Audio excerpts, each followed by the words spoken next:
Hey there, thanks for clicking in. It's Monica, welcome. So today's video is going to be a everyday makeup look. I start off by priming or prepping my skin with rose water and glycerin spray by Heritage Store. And I use Revlon Nearly Naked Foundation in Ivory. And I really like this foundation. It's sheer to medium coverage, I would say. So it kind of still lets my skin peek through. So I think it's kind of a natural finish, I think. And I am using the EcoTools Domed Bronzer to buff that in.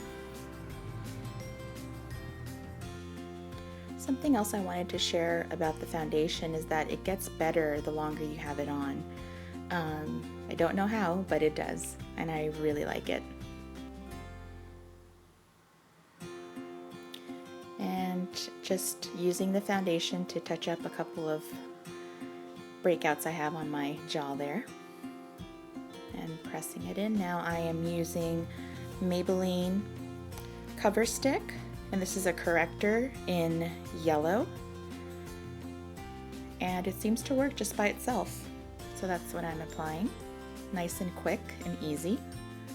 Again, something I would do, this is a look I would do on a daily basis. Very easy. I am using the Real Techniques Expert Face Brush to work all that in, under my eyes, just everywhere I place the corrector.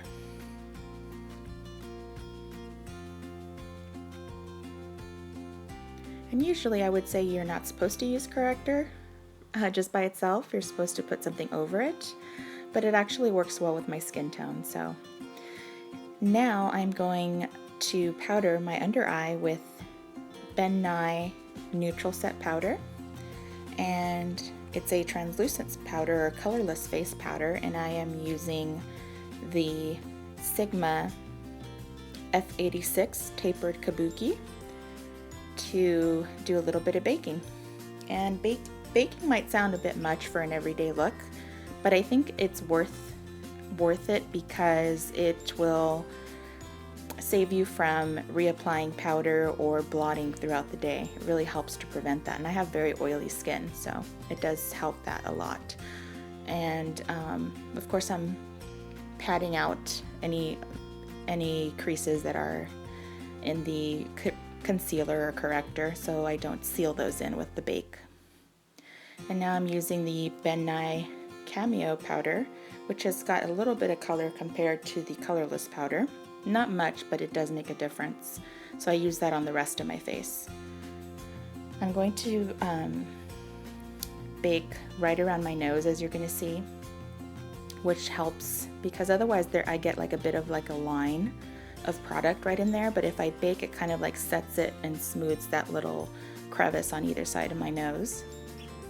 I'm also going to bake on my forehead. My forehead seems to get very shiny and oily, and doing this really helps to keep it matte all day, so it's worth it.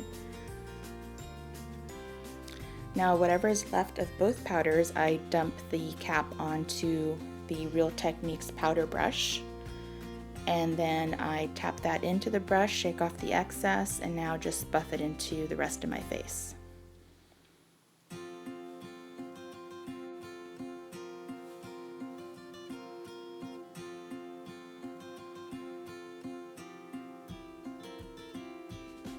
Okay, so now I'm going to take the EcoTools brush, and this is the Sheer Finish Kabuki. It's a dual fiber brush that I like to use to just dust off the bake, and I use it for blending sometimes as well. It's a really nice brush.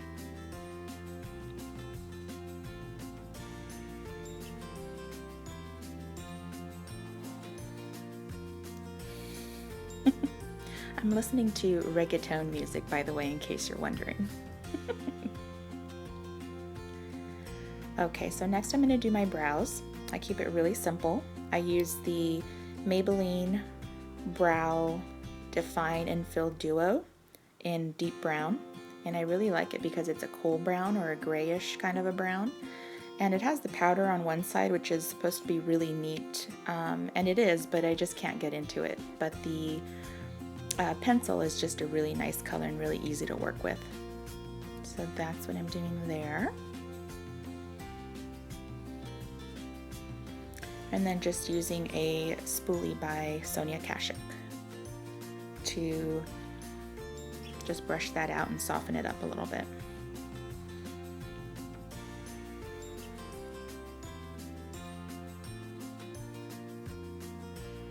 And now I'm using the Jane Iredale blush in Cheeky with my Real Techniques blush brush.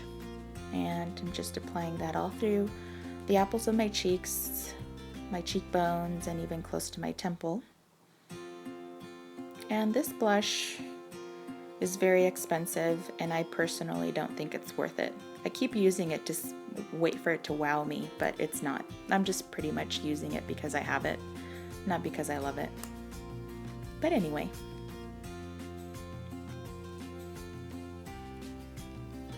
And I always like to put a little blush on my forehead too, and my chin and my nose. It just looks cute. At least I think so.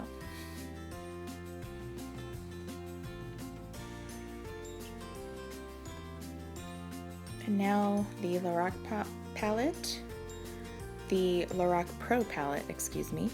I'm going in with Champagne, and I am using the Real Techniques setting brush to just apply that throughout my entire lid up to my brow bone. Really just to get a shadow on my lid. That's really all I did. I keep it very simple on my everyday look. Curling my lashes with just your standard eyelash curler. I don't know exactly what the brand is, but nothing special about it. Works well. I think I got it at Sally's.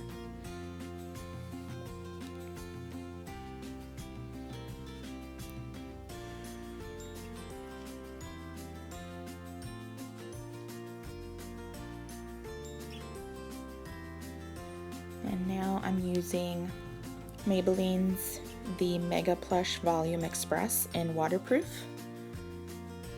and it's an okay mascara. Might be a good one for me to use like to layer with other mascaras, but as you'll see in a moment, I'm going to use another mascara as well. I'm just experimenting with all my mascaras that you saw there. I'm just trying to figure out which ones I like best. I used Maybelline Great Lash forever, the pink tube with the green top, but I wanted to expand my horizons a little, so I've been purchasing a whole bunch of different drugstore mascaras mostly.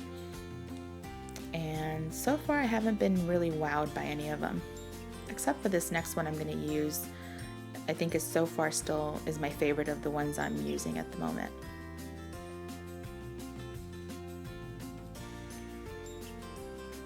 So now I'm going in with the CoverGirl Lash Blast Volume in waterproof.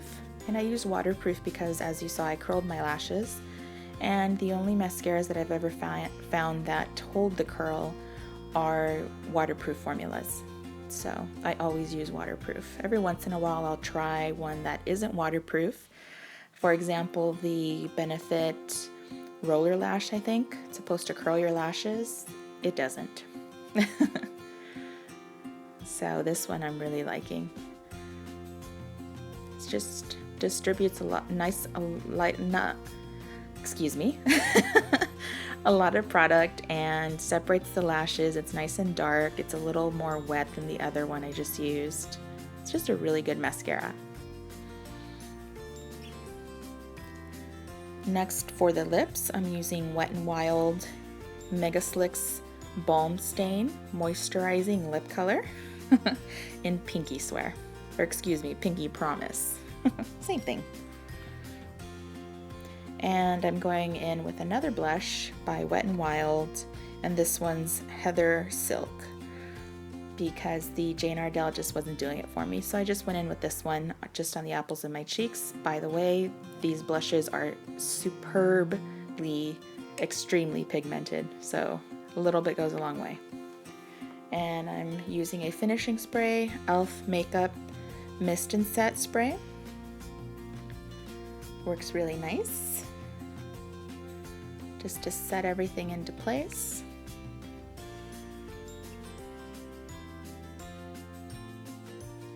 And that is it. So I'm just gonna get a few close-ups for you to see how my makeup turned out. It's very simple, very everyday, but I really like it. Nothing too extreme, more like of a natural kind of fresh look, I would say. I love the foundation. It looks very natural-ish kind of a look. And I came back on here because I forgot to do the very last step of my eyelashes, which is to apply the Ulta, it's by Ulta, Raincoat Waterproof Top Coat, and it's a clear top coat that I applied to just the very tips of my lashes to prevent the mascara from transferring to my eyelids, because that always happens to me because I have very oily eyelids. So just coming back on here to do that, and this is kind of a new thing that I've been doing that has been really working, so I kind of just forgot about it and I had to come back on here. So there it is, and that's it. I'd like to take a moment to thank my most recent subscriber, Pretty Princess Lisa. Thank you so much for subscribing and welcome to my channel.